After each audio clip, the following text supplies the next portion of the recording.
好啦，又係我哋嚟試水嘅行列啦。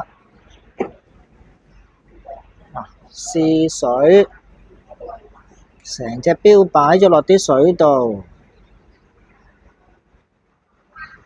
再睇下。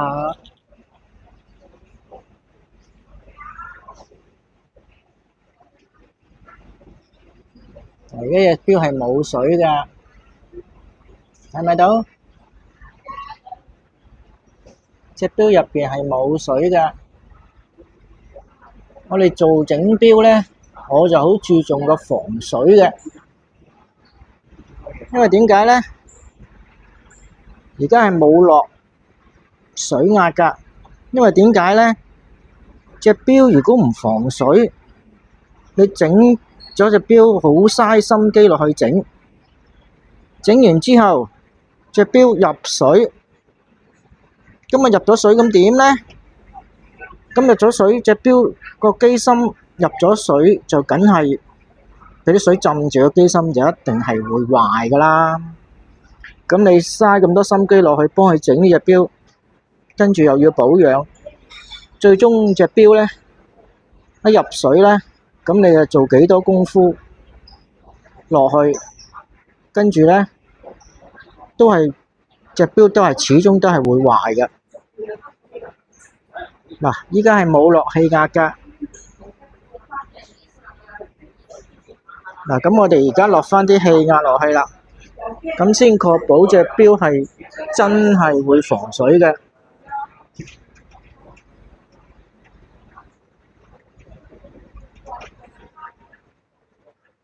因為勞力士手錶係一定防水㗎嘛。而家係講緊你隻錶係做咗防水，即使你梗係要 check 過隻錶啲膠圈有冇問題，你先可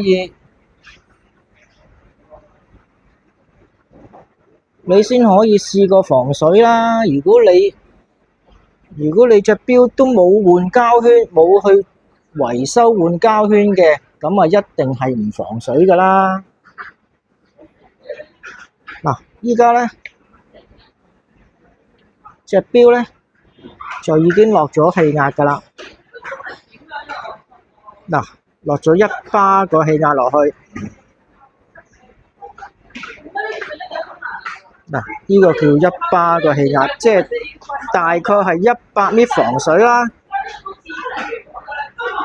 嗱，隻錶擺咗落去試水機入邊，咁啊落咗1巴嘅水壓，跟住你睇下隻錶會唔會有水？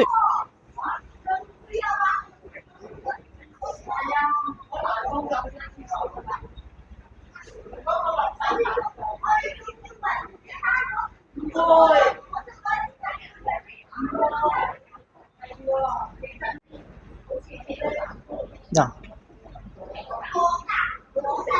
落咗壓，要睇清楚隻錶有冇入水，先至做到個防水嘅效果嘅。咁如果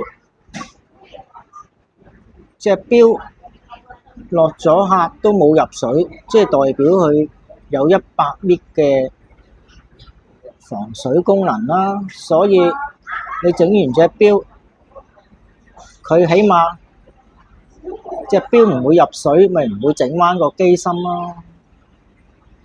所以我哋好注重個防水功能嘅。如果隻錶有防水嘅話，你梗係一定要幫個客做返個防水啦。如果唔係，你保養期間佢入咗水，咁個機芯壞咗，咁啊點樣保養人哋呢？嗱，試水完畢啦。